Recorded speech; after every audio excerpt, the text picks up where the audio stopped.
Wait, can y'all say something up there? Huh? Syed, say something. Testing. Say something again. Testing, testing. Oh, wait. Hey, Greg, can you go up to that microphone that's on the podium and like clap next to it? Okay, all right. Hold on, one second. Oh, sure.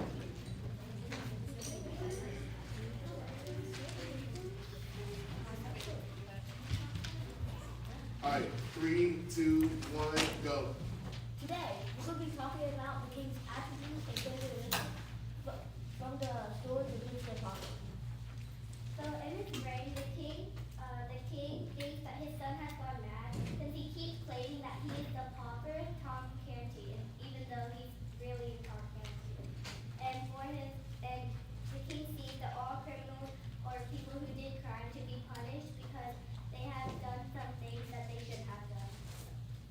Now, a memorable quote from the king would be, "And now my child, I'll go to rest." This is a memorable quote because this is the last thing he said before he died. Shoulder. The king carries the burden of ruling England because of his old age and sickness.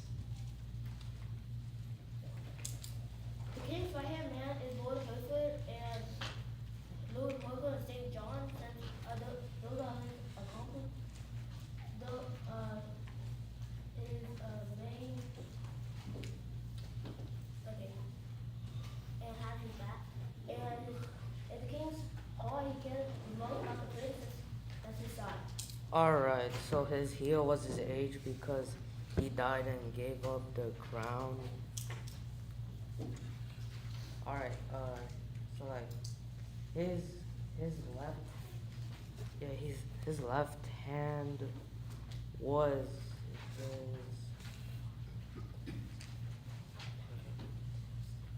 his left hand was his left behind the crown. Alright, so like the roots were like his opinion is that all criminals should be punished, and the significant events it's like when his son aka Tom went mad.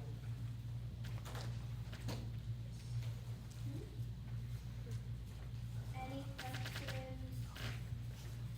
Yes, Kashan? What was the hardest part of your project?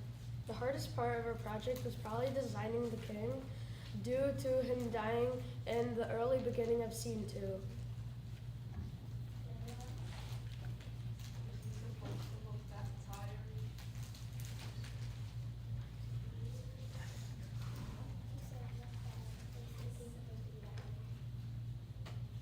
You're not supposed to be this tight, it's because you said. Abby? How old are you guys like Well, Syed, Hyman, and I were doing the coloring on Rex, was basically looking for the resources and the text so we can design it, and then also so he can do the writing. Thank you.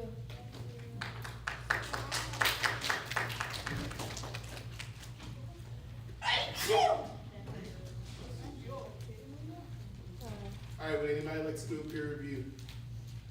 Yes, Abraham.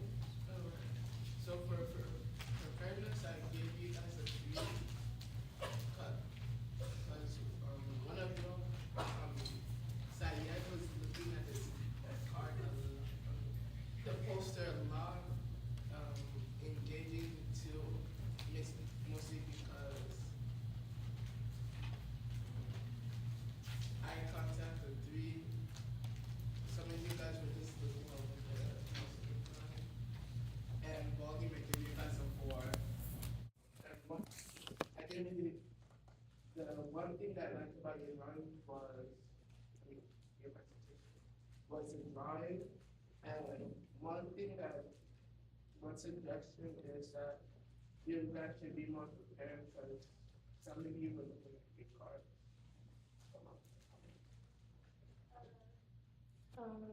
Yes, Krishna.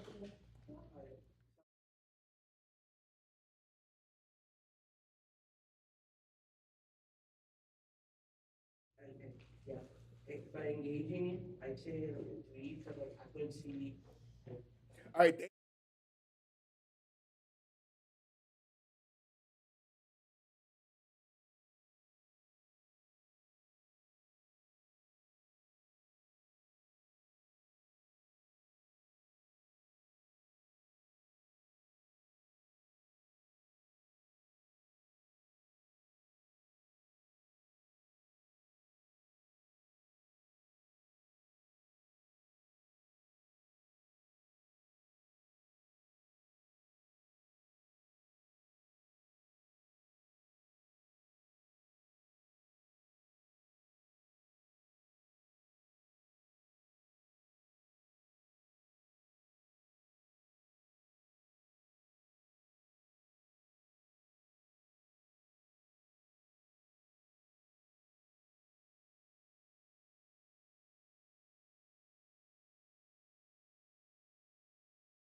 And go. Hello, everyone. Today, our character is of Lord Hertford, and we will be discussing his brain, eye, mouth, shoulder, right hand, heart, left hand, Achilles heel, and the root, and his lifeline. So for the brain, he thinks that the prince has gone mad. This is what he thought anytime like Tom Canty, who was dressed up as the prince, would keep on saying, "I'm not the prince, I'm not the prince." And for his eye, he sees Tom as the prince. Since the prince and Tom look so similar, he just thought that based off of their looks, that Tom was the prince. Um, for his mouth, he states the prince has gone mad, and he said this because he didn't know that the prince and Tom had switched places. And for his shoulder, he said he doesn't say, but he's worried that Prince Edward is mad, and this is one of the burdens that he carries because um he quote unquote failed on protecting the prince, and now the prince is quote unquote mad. Okay, so his right hand man is St. John, because St. John is always around Lord Hertford and was probably appointed to help Lord Hertford. And in his heart, he cares about the Prince Edward the most because Prince Edward is going to be the next king, and he doesn't want the king to be um lost his sanity. And then his left hand, um, he so when he was appointed to be a lord, he left his own life behind. As his own life behind was probably something lower than being a lord. Yeah. His weakness is his Prince Edward because the president say that he's actually Tom Canty, but he doesn't like Rohan doesn't believe that. Actually, thinks he's the prince. The roots are the roots. He was shaped into a lord when he got appointed to one. For his lifeline, the first thing that happened is the prince going mad. This was at the beginning of the story after the prince the and the pauper switched clothes. And the second thing in his lifeline is the king's death. The king's death is what led to the coronation, and also the king's death led to one of the secrets being revealed. And the last thing is the coronation. When Tom, who people thought was the prince, was going to be appointed to be king. So this led to the prince coming out and revealing the truth after Lord Hertford looked at those two closely. Thank you. Any questions? Yeah. Mia. What was the hardest part of your project? I think just getting the proportion right for the drawing because it was a big piece of because the poster is really big, so we have to get the proportions right. Any questions? Any other questions? Maryland. Yes. How was the coordination between So me and Adam Bola, we were like, making sure that the poster looked good, and we were also helping with a little bit of the information and mostly the drawing. And me and Jackson were getting the information for each part of the stuff. Yeah. One last one.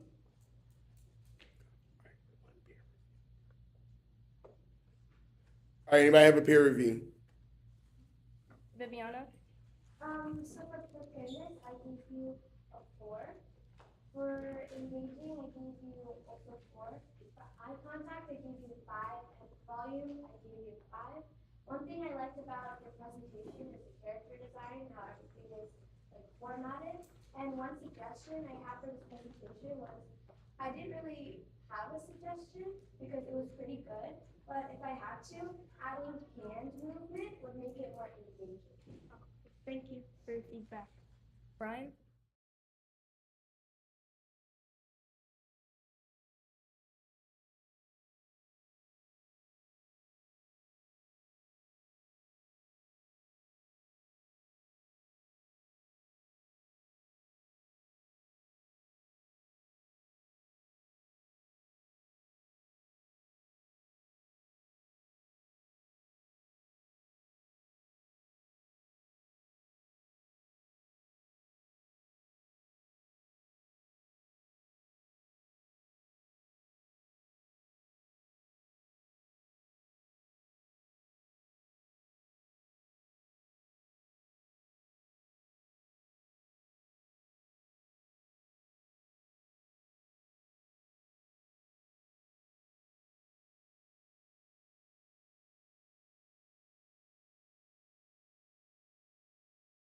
Go. So today we're going to be talking about the personality, looks, and feelings about Hugo from the story Prince and the Pauper. So for his brain, what are his thoughts? What is he thinking about? Well, he's thinking about what he's going to steal today and whatever his boss, John Canty, tells him to do. For the view, he sees the world as a rotten place. Its only good use is for stealing, and you have to try to survive. A memorable quote he said was, "He won't escape. I'll see that he earns his bread today, or else." This is a memorable quote because he's showing that he has to work to earn his bread. Canty. Heart. John Canty only cares about stealing money, which explains why his heart it has dark places. Because his hobby is stealing money, which is a negative aspect of life. So that's why you made his heart a little dark. And yeah. And for his left hand, what has he left behind? Well, he's left behind his manners and his kind personality, because now he's been stealing, which is definitely not something we should be doing. For the shoulder, he's always worrying about John Canty because he might not find himself use. He might not find Hugo useful anymore, and you'll